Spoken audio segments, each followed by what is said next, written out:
Hello YouTube, ça fait un moment que j'ai pas posté de vidéo parce que je n'avais juste pas le temps.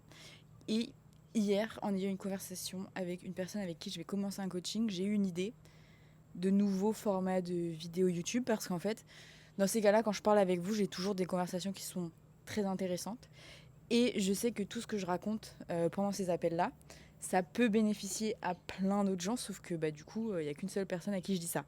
Donc, là, le concept un peu de ces vidéos-là, c'est que je résume un point qu'on a abordé par exemple pendant l'appel. Donc hier pendant l'appel que j'ai eu, la personne elle m'a fait relever un point, enfin elle m'a rappelé un truc que je vous dis souvent, c'est de ne pas travailler sur de la douleur. Et en gros lui il m'expliquait que par le passé, c'est pas exactement ce qu'on lui avait dit, tu vois, de pas dépasser une douleur de 3-4/10. C'est tolérable et que voilà, si t'as un petit peu mal, c'est ok. Si t'as un peu mal après la séance, ça va. Il faut juste que ça parte sous quelques heures, voire quelques jours, mais que ça dure pas plus longtemps. Et moi, un point vraiment que je rabâche très souvent et que je rappelle très souvent, c'est que quand je propose des exercices, quand vous avez des douleurs articulaires, etc., je vous dis de ne jamais travailler sur de la douleur et de trouver le plus petit point d'entrée auquel tu peux commencer à faire l'exercice sans éprouver de douleur. Et pourquoi je dis ça? Tout simplement parce que déjà, première chose, quand tu as des douleurs articulaires, généralement, c'est tous les domaines de ta vie te rappellent que tu as des douleurs articulaires. Dans le moindre mouvement que tu vas faire sans réfléchir, bam, une douleur qui va revenir comme ça, tu vois. Et le but, pendant les séances que tu vas faire pour renforcer tes articulations, renforcer ton corps, c'est de régresser le mouvement pour que tu puisses voir que quand tu bouges consciemment et que tu mets vraiment ton ego de côté et que tu te creuses les méninges pour trouver le niveau auquel ton corps tolère l'exercice et ça lui fait pas mal, déjà ça en soi c'est une bonne victoire. Parce que voilà, dans ta vie de tous les jours, tu peux avoir des douleurs un peu par-ci par-là. Pendant que tu bouges consciemment, je veux que tu observes que tu as certaines capacités et du coup je veux que quand tu sois à la salle pour commencer à te renforcer, là, c'est le moment où tu vas bouger de manière consciente, ce que tu fais pas généralement dans ta vie de tous les jours. Là, je veux que tu remarques que voilà, ton corps il a des capacités pour faire les mouvements sans douleur. C'est juste qu'il va falloir être créatif et vraiment mettre l'ego de côté pour commencer à des parfois tout petits niveaux et construire à partir de ça. Donc ça, c'est plus l'aspect mindset, en gros, avoir des petites victoires en montrant que tu peux bouger sans douleur sur certains exercices. Et une deuxième chose très importante, et je pense que ça, c'est la partie la plus importante que j'ai résumée, c'est que, en fait, quand tu bouges et que tu fais des exercices sur de la douleur, même si c'est des niveaux 3-4/10, tu vois, le souci, c'est que, en fait, quand tu vas quand tu vas augmenter la difficulté de ces exercices-là, tu auras toujours ces petites douleurs-là. Tu vois, typiquement, là, dans l'appel que j'ai eu, on discutait un peu. Et en gros, il me disait que, voilà, il travaillait sur de la douleur et des douleurs acceptables, tu vois. Et en fait, il passait au niveau suivant, tu vois. Mais avec le niveau d'avant, où il n'avait pas réussi à faire l'exercice sans douleur. Ce qui fait, dans ces cas-là, c'est qu'en fait, tu progresses, mais tu valides jamais complètement le niveau d'avant. Donc au final, tu progresses, mais est-ce que tu progresses vraiment? Parce qu'en fait, tu progresses toujours avec de la douleur, et ton but à toi, c'est quoi? C'est de te débarrasser de ces douleurs-là. Et un autre exemple par rapport à ça, par rapport à cette histoire de niveau, et tu passes au niveau supérieur, et tu as toujours de la douleur, etc., et que tu valides jamais le niveau d'avant, d'une personne que j'ai accompagnée, qui avait mal au genou depuis déjà un bon moment, qui lui faisait mal un peu tout le temps.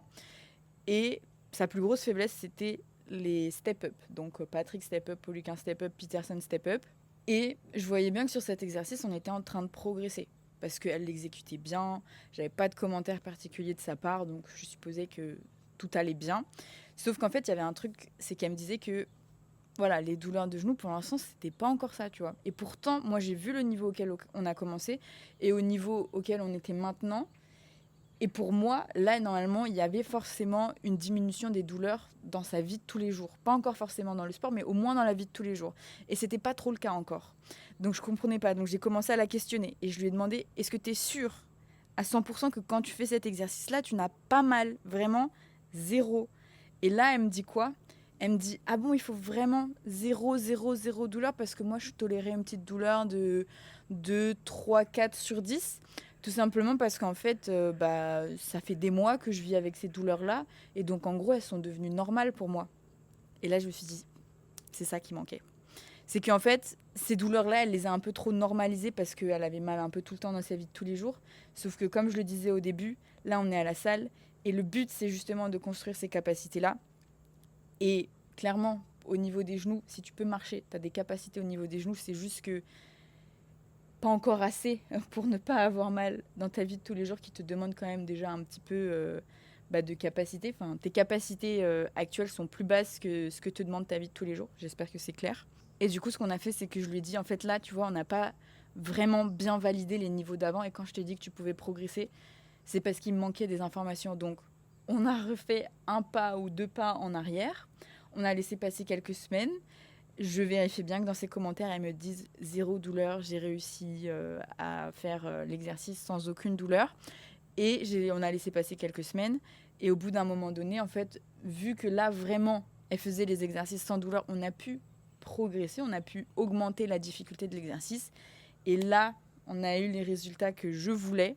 En tout cas, le début des résultats que je voulais, c'est plus de douleur dans la vie de tous les jours. Et ça s'est fini par... elle a réussi à recourir 3 kilomètres sans avoir aucune douleur. Et c'était vraiment le but principal parce qu'elle ne pouvait pas le faire avant, parce qu'elle avait des douleurs de genoux et qu'elle avait dû arrêter. Donc, ce principe de sans douleur est super, super, super important. La douleur, c'est un signal de ton corps qui te dit qu'il y a quelque chose qui ne va pas. Si tu forces un peu trop sur ces douleurs, en fait, tu es juste en train d'excéder les capacités de ton corps. Il y a peut-être certains cas, parce que jamais tout est absolu et définitif, où tu peux peut-être travailler sur de la douleur, mais là, tu vois, j'en ai pas de cas concret à te montrer avec des résultats qui ont été positifs. Donc, si tu veux être sûr de ne pas faire n'importe quoi, ne travaille pas sur de la douleur. Écoute ton corps. S'il t'envoie des douleurs, c'est que il a quelque chose à te dire et que tu n'as pas encore réussi pour l'instant à comprendre ce qu'il voulait te dire. Voilà pour cette vidéo. Je referai des vidéos comme ça quand j'ai des sujets intéressants ou des conversations avec soit des coachés, soit des personnes avec qui je vais commencer des coachings. Parce que voilà, c'est le moment où on discute pas mal et j'explique pas mal de choses. Et je me dis, dans ces cas-là, ça fait plusieurs appels où je me dis, punaise, ça en vrai, j'aimerais beaucoup l'expliquer à plus de monde parce que quand j'ai vu les déclics que ça lui a fait, dans sa manière de penser et comment ça l'a fait shifter, il faut que je partage ça aussi à plus de gens. À plus!